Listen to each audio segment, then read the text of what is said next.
I like what Ambrose Redmoon said, that courage is not the absence of fear. Courage is the judgment that what you want is more important than your fear. I used to be intimidated by people because they had more education, because they had more money, because they had credentials, because they had contacts, because they had four-color brochures, because they had books, and I didn't have all these things, because they had infomercials and they had television exposure, and I didn't have all those things. But the judgment that providing for my family was more important than my feeling inferior, more important than my fears. The judgment that I have to control my future. The judgment that I want to be able to take care of my mother, that when my mother becomes ill, I want to be in a position to do more and just pray for her. Oh no, whatever she needs medically, I will be able to write the check. The judgment that my children would have a choice to go to the college of their choice to give them a competitive edge in the future. The judgment that, oh no, one day I'm going to be able to have vacations. I will go to Paris. I'll go to Tahiti. I will go to Jamaica. I will go to Hawaii. The judgment,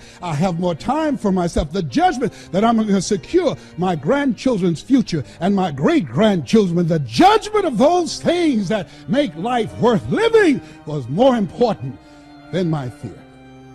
What is it that will make it worth it for you to face the rejections? What is it that will make it worth it for you to brainstorm and not be intimidated and say, I can do this? What is it that will make it worth it for you to raise the bar on yourself and say, I got some more stuff in me. Oh, I haven't even gotten my biggest deal yet. What is it that will make it worth it for you to go back to a customer who slammed a door in your face? What is it that will make it worth it for you to know your vitamin, that you become empowered by it? What is it that will make it for you when you want to give up? You can't buy a sale, and things are working against you, and you get close to making your numbers, and then they double your quota. What is it? You've got a sales manager breathing down your neck. Don't give you the tools. Don't give you the resources that you need. You're working in a toxic environment, and rather than working together, they're working against you. What is it that will make it worth it for you to get out of the car when you want to keep driving past the office because of the stress? What is it that gives you the strength and the power? I got a saying on one of my tapes, and life knocks you down, try and land on your back, because if you can look up, you can get up. What is it that will help you get back up again? I want you really right now, once again, to start thinking about your goals and about your dreams. And as you begin to envision them, one of the things that I think that's very important that we have to always go back to, as you look at your goals and dreams, and I want you to expand them, and it's very important to realize that I found that most people fail in life not because they aim too high and miss. Most people fail in life because they did just like I did for so many years. They aimed too low and hit. They didn't believe in themselves. So I want you right now, as we begin to think about the lessons and all the things that you've experienced and all of the comments and stories and strategies and lessons that you've had, I think it's time to revisit and look at your goals and dreams, and let's raise the bar. I remember as a kid, we would be in the backyard and we would play jump, and somebody would get on one side of the stick, my sister and then my brother, we would run and we'd jump over it. And then they say, raise it up a little bit higher. We have to back up and we run and we'd jump over it again. And then we say, raise it up a little higher. And the higher it got, we had to begin to change our approach and how we're going to get over the bar. And that's the same thing in life. And so right now, I want you to think about your goals and dreams as you begin to raise them a little higher. And I want you to say with me, it's possible. It's possible. You know, the easiest thing that I do is speak and train people how to speak. Go into prisons and juvenile detention centers and to high schools and colleges. Speak before thousands of people. I can do that in my sleep. Let me share with you the most difficult thing I've ever done in my life. It took me years to do, and that was to believe that it was possible, to believe that I can do it.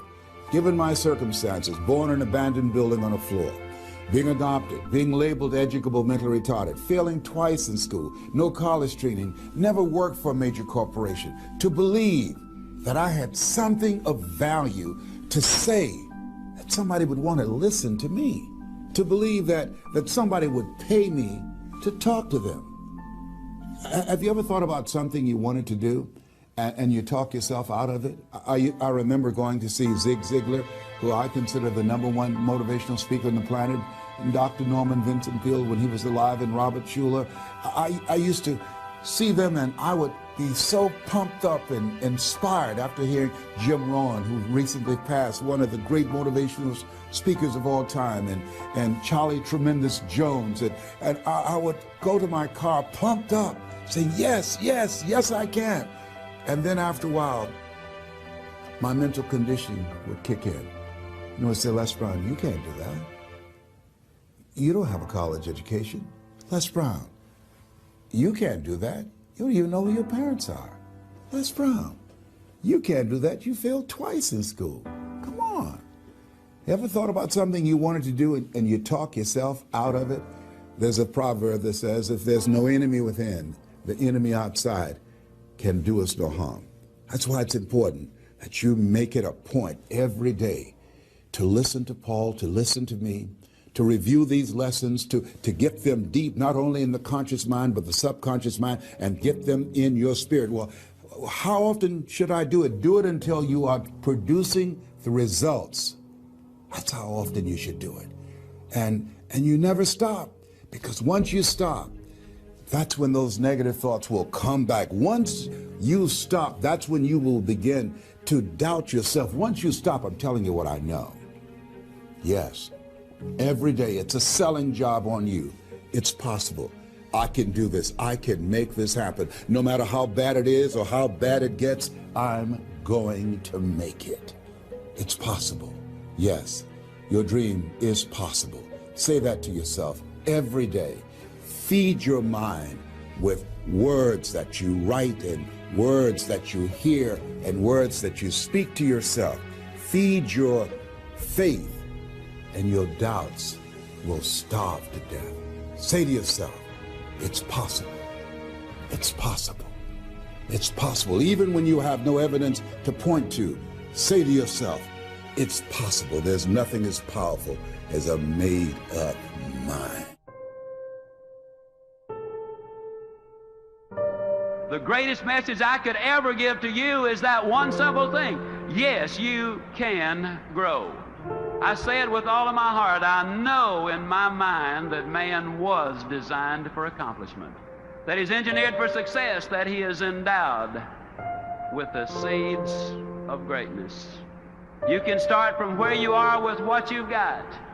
And so long as you build on a moral foundation, I believe you can get anything you really want. If you'll just help enough other people get what they want.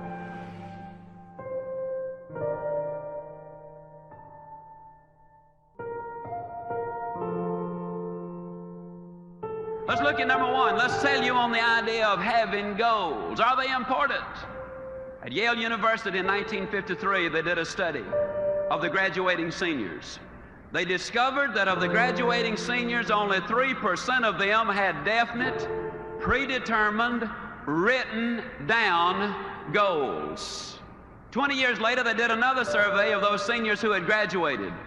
They discovered that the 3% who had committed their goals to paper had accomplished more than the 97% who had not written them down.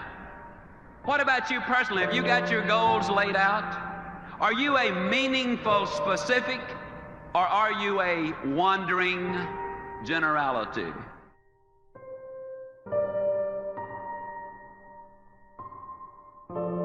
How could a man hit a target he could not see? That's a pretty good question. Here's another one. How can you hit a target you do not have?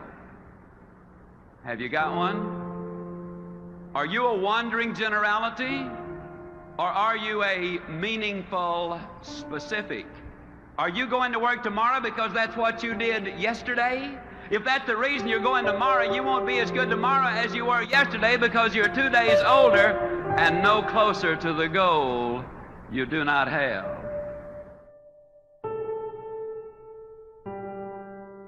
He was designed for accomplishment. He's engineered for success. He's endowed with the seeds of greatness. And the greatest danger we as human beings have is when we do not do anything at all.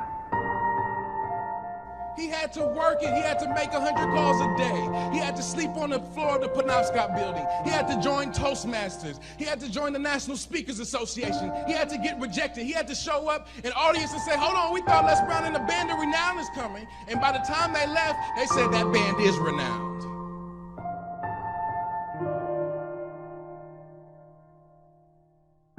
Nobody gave him a shot. Nobody gave him a chance. Nobody said, let me take you in the studio and put you in front of a green screen.